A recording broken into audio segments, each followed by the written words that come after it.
શહેરમાં રોગચાળાના કેસના કઈ પ્રકારના આંકડા સામે આવી રહ્યા છે?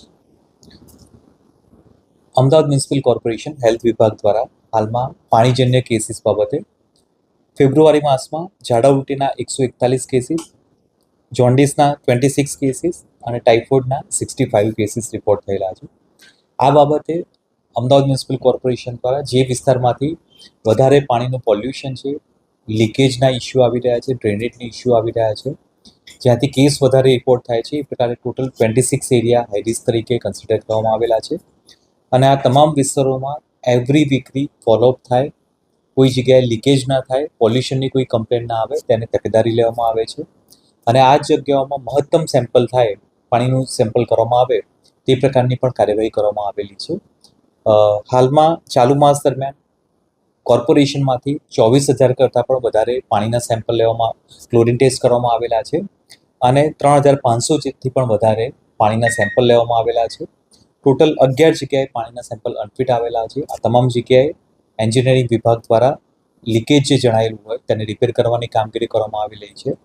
આવનારા દિવસો દરમિયાન વોટરબોર્ન ડિસીઝ બાબતે હાઈરિસ્ક વિસ્તાર ઉપરાંત જે પણ પાણીના જગના સપ્લાયર છે તેનું પણ ચેકિંગ હાથ ધરવામાં આવેલું છે.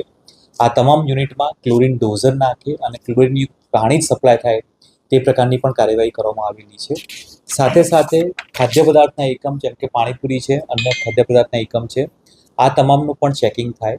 એ લોકોનો ખાદ્ય પદાર્થ છે અથવા કોઈ પાણી આવેલું છે, આ તમામનું સેમ્પલિંગ થાય તે પ્રકારની કામગીરી અત્યારે હાલમાં હાથ ધરવામાં આવેલી છે. શહેરના કોઈ એક વિસ્તારમાં એક પોકેટમાં વધારે કેસ આવેલા હોય તેવી કોઈ હાલમાં કોઈ બનાવ બનેલ નથી.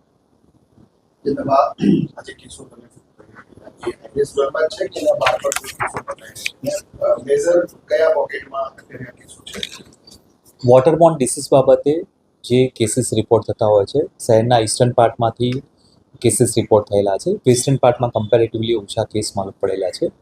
અને જે ઈસ્ટર્ન પાર્ટમાં પણ મુખ્યત્વે વાત કરીએ તો સાઉથ ઝોન વિસ્તારમાં છે, જેમ કે બહેરામપુરા વિસ્તાર છે, ઈસ્ટર્ન પાર્ટમાં રખિયાલ વિસ્તાર છે, નોર્થ ઝોનમાં સરસપુર બાપુનગર વિસ્તાર છે, આ વિસ્તારમાંથી કેસીસ રિપોર્ટ થયેલા છે.